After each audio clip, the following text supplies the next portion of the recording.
Hello बच्चों, let's read our question. Which of the events listed below is not observed during mitosis? Mitosis के time पर ये इनमें जो भी ऑप्शंस हैं इनमें से कौन सा नहीं होता है, कौन सा इवेंट नहीं होता है? फर्स्ट है आपका chromatin condensation, B movement of central to opposite poles, C appearance of chromosome with two chromosome joined together at the centromere, D crossing over. तो हमारा जो की कंसेप्ट हो जाएगा वो क्या हो जाएगा? माइटोसिस। सेल डिवीजन जो होता है टू टाइप्स का होता है, माइटोसिस एंड मियोसिस। माइटोसिस में जो सेल होती हैं वो डिप्लॉइड ही रहती है और मियोसिस जो आगे चल के मियोसिस फर्स्ट और सेकंड में मिलकर हैप्लॉइड सेल्स बनाता है। माइटोसिस में जो डॉटर सेल्स बनेंगी वो कैसी रहेंगी? डिप्लॉइड ही रहती हैं, ठीक है, डिप्लॉइड ही रहेंगी। अब ये जो माइटोसिस है इसको जो टू फेजेस में डिवाइड किया है, फर्स्ट है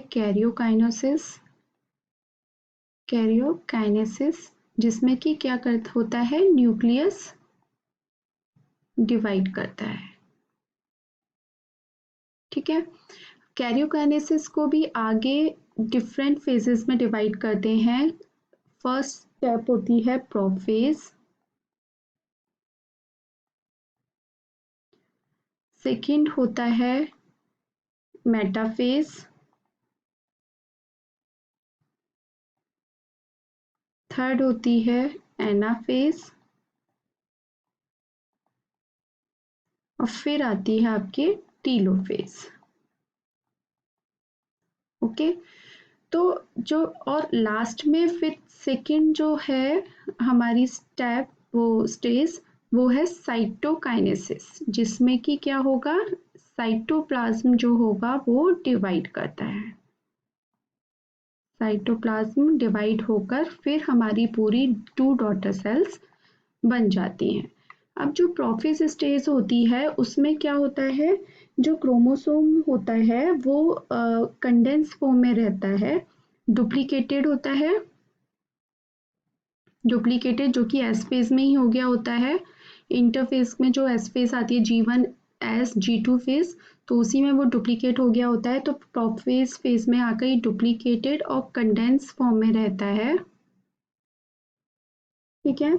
और ये इसमें क्या होता है कि जो डुप्लीकेटेड क्रोमोसोम होते हैं उसमें टू आइडेंटिकल सिस्टर क्रोमेटिड किससे जुड़े हुए रहते हैं? सेंट्रोमियर से।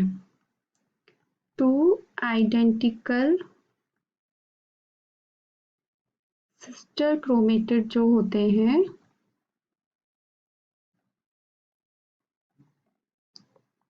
जॉइंड बाय सेंट्रोमियर, ठीक है। इसमें एक प्रोफेज फेज में एक इम्पॉर्टेंट और क्या होता है कि सेंट्रियोल डेवलप हो जाते हैं और मूव करने लग जाते हैं टूवर्ड्स द अपोजिट पोल, ठीक है। Centriole move towards the opposite pole, okay. Metaphase में आपके मेटाफेज प्लेट बन जाती है जिस पर कि क्रोमोसोम जो होते हैं वो आकर, या जिसको इक्वेटोरियल प्लेट बोलते हैं, उस पर क्रोमोसोम आकर अरेंज हो जाते हैं, ठीक है।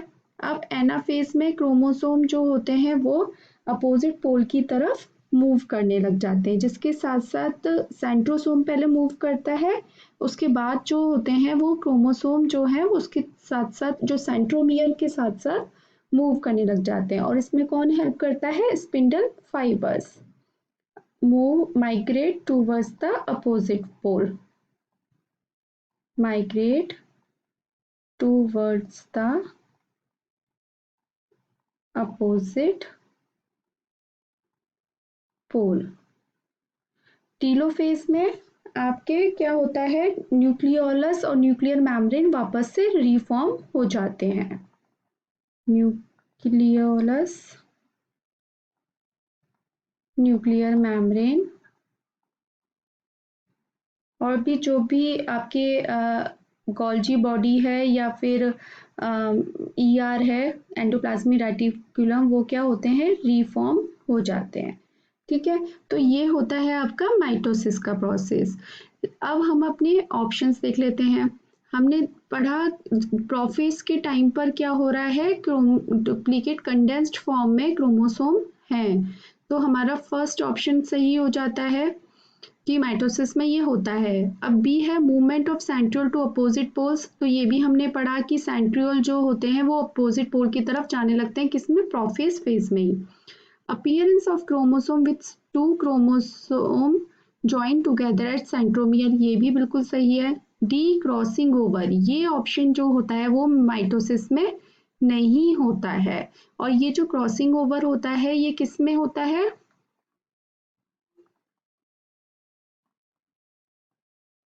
मियोसिस फर्स्ट की, मियोसिस फर्स्ट की प्रोफेज फर्स्ट में, प्रोफेज फर्स्ट में आपके डिप्लोटी वो पैकाइटीन स्टेज होती है जिसमें कि क्रॉसिंग ओवर होता है। मियोसिस फर्स्ट की प्रोफेज फेज जो होती है उसमें आपके 5 फेजेस होती हैं। फर्स्ट होती है लैप्टोटीन, सेकंड होती है जाइगोटीन, थर्ड होती है पेकाइटीन, फोर्थ होती है डिप्लोटीन और फिफ्थ होती है डायकाइनेसिस। तो जो लैप्टोटीन में क्या होता है, क्रोमोसोम थ्रेड जैसा दिखने लग जाते हैं और अब विजिबल हो जाते हैं। ठीक है, जाइगोटीन में क्या होता है, सिनेप्सिस फॉर्मेशन हो जाता है और पेकाइटीन में क्रॉसिंग ओवर होता है। डिप्लोटीन में काइजमेटा फॉर्मेशन हो जाता है, डाइकिनेसिस में टर्मिनलाइजेशन हो जाता है।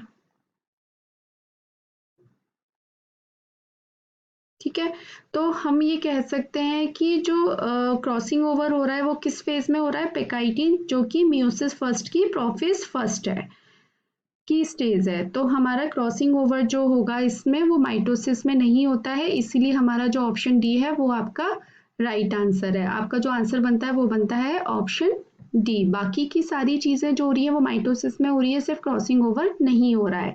और क्वेश्चन में हमने से पूछा है नॉट ऑब्जर्व ड्यूरिंग माइटोसिस, तो हमारा आंसर हो जाएगा D, crossing over. I hope आपको ये आंसर समझ में आया होगा। Thank you so much, all the best.